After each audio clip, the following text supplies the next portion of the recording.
Muy buenas tardes, saludos para todos. Un placer estar con ustedes vía online desde la ciudad de Valencia, Estado Carabobo. Gracias al comité organizador, al doctor Elio Núñez, por la invitación para participar en el primer Congreso Científico de Microbiota. Y lamento no poder estar con ustedes de manera presencial, sin embargo, pues no podía dejar de pasar esta oportunidad de explicarle un poco desde mi experiencia en cuanto al estudio de la parte de microbiota y las micobacterias, ya que desde hace más de 20 años pues llevo trabajando en el área de las micobacterias, tanto en la parte de micobacteria en tuberculosis como en micobacterias atípicas, y pues he venido trabajando con la parte de la microbiota y disbiosis intestinal y esta relación que ahora tenemos que manejarla pues en todos los campos y especialmente en el área de las enfermedades infecciosas, sobre todo cuando hablamos de estas patologías ocasionadas por las micobacterias.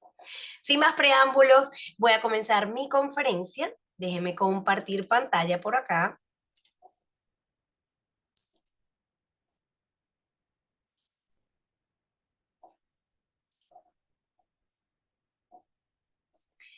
Y bueno, estaré comenzando a esta maravillosa conferencia que me invitaron, en donde voy a hablar sobre la microbiota y las micobacterias, si hay una simbiosis o disbiosis. ¿A qué se refiere esta terminología? Entonces, muy bien, como contenido de esta conferencia me voy a centrar en hablar de algunas definiciones en cuanto a las microbiotas y las micobacterias, así como también de la importancia de la microbiota para la salud humana cuando hablamos de simbiosis y disbiosis, la relación de las micobacterias con la microbiota y luego nos vamos a centrar en la tuberculosis. En la tuberculosis respondiendo a esta pregunta, ¿es la microbiota y el eje intestino-pulmón clave importante para la infección en esta patología? Pues es lo que vamos a discutir en esta disertación. Empezando a hablar un poquito de lo que es la microbiota y las micobacterias, ya hemos, durante este congreso, pues se ha tratado muchísimo lo que es la parte de la microbiota. Sin embargo, ¿cómo vamos a definirlas en el caso de este estudio de las micobacterias? Pues tenemos que se refiere a las comunidades de microorganismos que habitan en nuestro cuerpo, mientras que las micobacterias son un tipo específico de bacterias que incluyen diferentes especies, pero entre ellas una muy importante que es Mycobacterium tuberculosis. Si nosotros evaluamos las diferentes microbiotas o los diferentes géneros que conforman esta microbiota, pues a través de la biología molecular se ha observado de que las micobacterias también forman parte de la microbiota, sobre todo de la piel y del sistema respiratorio. Sin embargo, en el momento en que ellas se encuentran en equilibrio, pues no va a haber, sino más bien beneficios para la salud. Pero cuando hay un desorden que puede ocurrir por una disbiosis, precisamente bien sea una enfermedad intestinal, una permeabilidad intestinal, aumento de esa permeabilidad intestinal, pues es cuando viene ese equilibrio. Y esto parte porque tenemos unos pulmones que antes se pensaban que eran estériles, resulta que no, que también hay una microbiota importante que cuando se mantiene en las condiciones normales, pues una microbiota que más bien nos va a ayudar a estimular en cierta manera el sistema inmunológico. Entre ellas las micobacterias. Las micobacterias tienen la capacidad de estimular y de generar una respuesta inmunológica a los pacientes de manera positiva. Pero cuando hay un desequilibrio dentro, bien sea del sistema inmunológico o una alteración producto, en este caso de la parte intestinal, pues es allí cuando va a haber esa afectación a nivel pulmonar. Y ya lo vamos a ver más adelante. Fíjese algo, ¿qué son las micobacterias? Este grupo de miembros de una familia bacteriana, la cual va a ocasionar diferentes patologías importantes. Como les mencioné, tenemos el complejo tuberculosis, ocasionando lo que es la tuberculosis en sí, principalmente pulmonar, pero también extrapulmonares. Este complejo está conformado por todos aquellos especies que pueden ocasionar tuberculosis como Mycobacterium bovis, Africanum, Microti y Carnegie. Y tenemos también a las llamadas micobacterias atípicas, las cuales entre ellas voy a mencionar a Avium, Xenopin, Marinum, Kansasi, Chelone, Fortuitum y Accessus. Estas están asociadas principalmente a infecciones como linfadenitis y de piel y tejidos blandos. La capacidad de mutación que tiene el Mycobacterium tuberculosis se ha ido descubriendo a lo largo de los años, ¿ok? Los antibióticos que de hecho se utilizan hoy en día para atacar la tuberculosis, cuando no hablamos de tuberculosis resistente, son los mismos de hace más de 50 años. Sin embargo, es importante tener en cuenta que se han producido mutaciones en estos antibióticos o mutaciones en los genes de la bacteria que codifican para hacerse resistente a unos antibióticos en particular. Por ejemplo, tenemos la isoniazida, que se producen mutaciones en los genes CANG, INAT y APHase, rifampicina, con la mutación en el gen RPOB, etambutol en el gen EMB, la estreptomicina con mutaciones en los genes RPCL y RRS, y las fluoroquinolonas con mutaciones en los genes GIRA y GIRB. ¿Qué tiene que ver todo esto con la parte de la microbiota? Bueno, no es más que esas alteraciones que se producen en el microorganismo que hacen que, vamos a decir, ataquemos a la bacteria con antibióticos completamente diferentes a ellos. Por lo tanto, antibióticos que van a afectar la microbiota normal. Y de esta manera van a ocurrir estos cuadros de disbiosis en los pacientes que lo que van a hacer es alterar ese sistema inmunológico y va a comprometer más al paciente su estado de salud con respecto a lo que es la enfermedad como tal. Recordemos que en tuberculosis nosotros hablamos de dos aspectos importantes y ya lo vamos a mencionar más adelante, pero para que lo tengan allí guardadito. Vamos a trabajar con lo que es la parte de la micobacteria afectando al sistema inmunológico, pero quedando con una infección latente.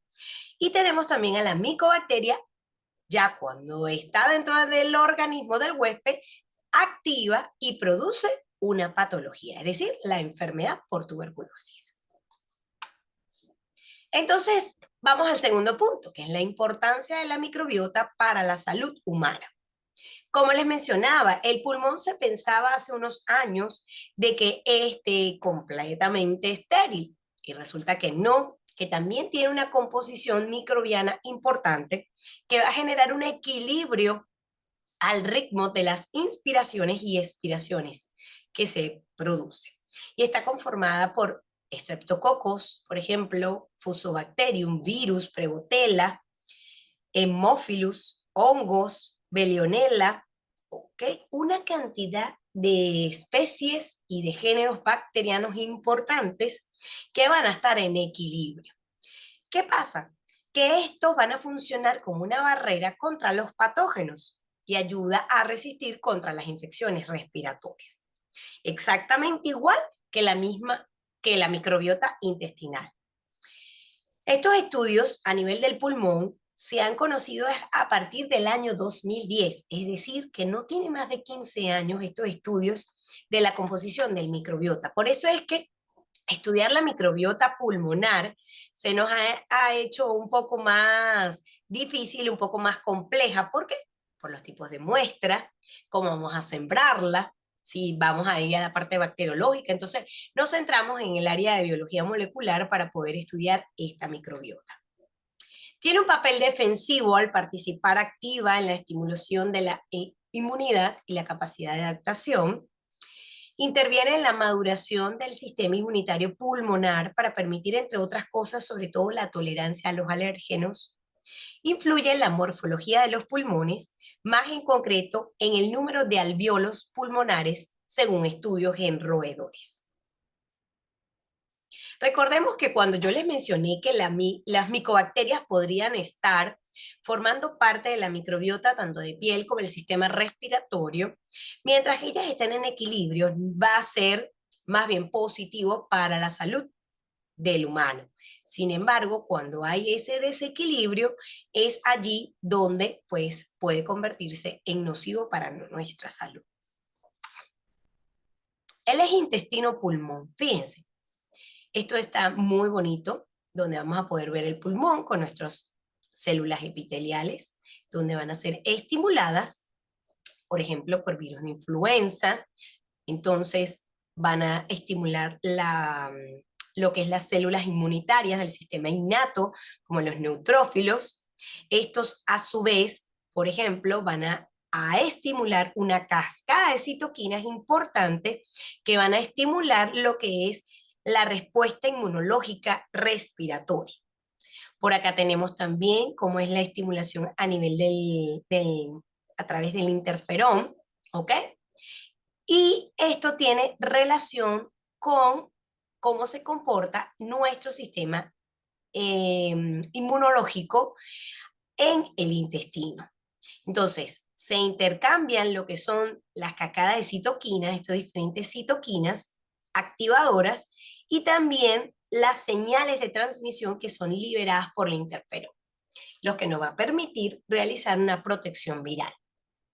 Fíjense, existe una influencia entre las variaciones de la microbiota intestinal sobre la microbiota pulmonar y viceversa, así como también el desarrollo de los ácidos grasos de cadena corta que influyen en el desarrollo de las células inmunológicas y el metabolito microbiano de esa aminotirosina que estimula la producción de interferón para generar una protección viral. Entonces, está completamente relacionado a través de unas señalizaciones químicas que son las que van a permitir que se estimule, cierto modo, lo que es el sistema inmunológico. Ahora bien, ¿está en simbiosis o disbiosis? Cuando hablamos del término de simbiosis, observamos que hay un equilibrio. Es la relación entre dos organismos que se encuentran y se comparten de manera equilibrada lo que es la relación, por ejemplo, el humano y la microbiota. Están en simbiosis cuando estamos en equilibrio, cuando están. Ahora bien, cuando hay disbiosis, cuando hay una alteración de la composición de esta microbiota, que hay un predominio o una mayor heterogeneidad de grupos bacterianos, lo que van a permitir que exista un riesgo como tal de desarrollar una disbiosis. Entonces, este desequilibrio nos va a conllevar a que la patología que ocurra en el paciente sea mucho más agresiva, mucho más grave. Fíjense, las micobacterias pueden estimular la respuesta inmunológica y mejorar la función por efectos antiinflamatorios. Es decir, estas sustancias que van a estimular a que el sistema inmunológico se active. Entonces vemos que la microbiota, por ejemplo, son bacterias que protegen y estimulan en 4 acciones claves. Un efecto barrera, un efecto estimulante para las células inmunitarias intestinales, una producción de sustancias antimicrobianas y un refuerzo. Disculpe. Entonces, otras producen enfermedades y consecuencias debido a su tratamiento para combatirla. Es allí, sobre todo, en el tratamiento, donde va a haber una alteración completa de esa microbiota a través de la aplicación de fármacos. Y eso está sumamente documentado. De hecho, aun cuando está recientemente este tipo de estudios, ya hay publicaciones muy actualizadas, como por ejemplo las que le comparto por aquí, donde particularmente en tuberculosis se ve esa alteración. ¿Por qué? Porque son los fármacos que han sido mayormente utilizados y donde hay una mayor población que está afectada. Los anti-TB impactan gravemente en la microbiota intestinal, provocando disminución de la diversidad bacteriana y cambios relativos en las proporciones de las mismas, lo que va a conllevar a que exista una disbiosis. Y esa disbiosis se va a ver reflejada también en la disbiosis en la parte intestinal. No solamente cambios a nivel del pulmón, sino también cambios en el intestino, porque recuerden que es un solo eje. Déjenlo allí, guardadito, porque vamos a conversar un poquito más acerca de esto. Ahora bien, ¿la microbiota y el eje intestino-pulmón son la clave de la infección? Pues sí. Cuando exista esta alteración de la microbiota intestinal, todo esto va a conllevar a que esta diversidad bacteriana, ¿verdad? Sea una mayor heterogeneidad, la diversidad bacteriana se ve alterada y entonces eso se va a ver reflejado en que pueden aparecer patógenos comportándose como oportunistas y son aquellos casos de pacientes que vamos a tener coinfectados. No solamente una afectación por Mycobacterium tuberculosis, sino también con otras bacterias. Vemos acá Mycobacterium tuberculosis, cómo entra en los pulmones, y entonces va a generar este equilibrio que se existía, se rompe, hay una ruptura, y por lo tanto, entonces hay unos cambios en esta homeostasis, el equilibrio de la microbiota, y completamente lo vemos alterado en lo que es el sistema inmune y ocurre una disregulación con compromisos a nivel inmunológico, con producciones elevadas de citoquinas que van a generar un aumento en la permeabilidad intestinal, un aumento en la inflamación del intestino, ¿ok? Y va a permitir que exista una activación y una migración de células tanto de linfocitos T como B hacia lo que es el exterior, es decir, a una subida hacia lo que es a nivel pulmonar. Entonces, el proceso inflamatorio se vuelve crónico, entonces vamos a tener una cronicidad. Muchas veces, de hecho, pacientes sobre todo se ven en los casos con resistencia del tratamiento antituberculoso, vamos a ver pacientes que pueden empezar a tener problemas a nivel intestinales o activaciones de ciertas enfermedades autoinmunes desarrolladas con lo que es la parte intestinal. Entonces, la microbiota intestinal está implicada en la modulación del sistema inmunitario del huésped. Hay una diferencia en la composición entre los pacientes tuberculosos y los individuos sanos, con perfiles de la microbiota intestinal específicos en los pacientes. Es decir, hay una disminución de la diversidad, menor abundancia, por ejemplo, de un marcador importante que son los bacteroides. Se empiezan a disminuir o simplemente anular en el conteo que se realiza a nivel microbiológico o en la evaluación que se realiza a nivel microbiológico. Esto es variable y es variable según la progresión de la enfermedad.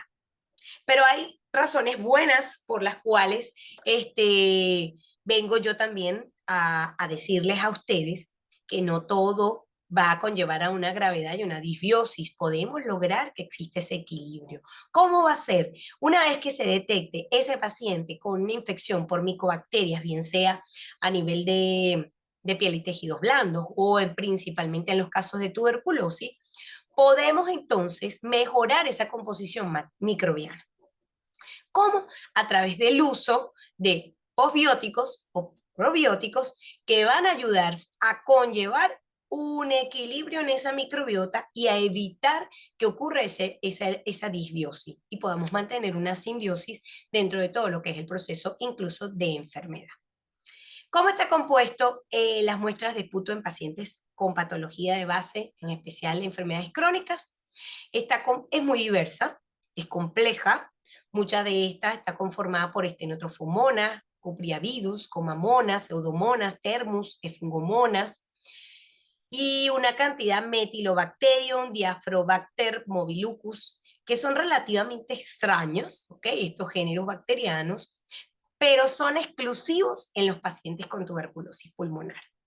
Por tanto, la presencia de estas comunidades puede ser consideradas por los clínicos un paso importante para lo que es el estudio de la composición microbiana. En conclusión, tenemos que la microbiota intestinal y pulmonar podrían desempeñar un papel importante en la patogenia de la tuberculosis y la eficacia del tratamiento. Entonces, ¿cómo nos vamos a ayudar? Con el uso de los probióticos y los posbióticos, que se pueden considerar como complementos de los tratamientos actuales o como estrategias de optimización a los medicamentos. Entonces hay que estudiar al paciente de manera global, como un todo, ¿ok? Para ver cómo vamos a ir contribuyendo en la medida que se va tratando al paciente médicamente. El eje intestino-pulmón juega un papel importante en la prevención de la tuberculosis y el resultado del tratamiento al afectar la respuesta inmune del huésped contra Mycobacterium tuberculosis. Entonces, la disbiosis de la microbiota puede resultar en impactos adversos sobre la respuesta inmune a Mycobacterium tuberculosis e infección, un desarrollo más grave de enfermedades granulomatosas y disminución de la eficacia de los fármacos antituberculosos. Siempre es el momento apropiado para hacer lo que es correcto. Muchas gracias por la invitación. Una vez más, les saluda la licenciada Mónica Sequera. Feliz tarde para todos.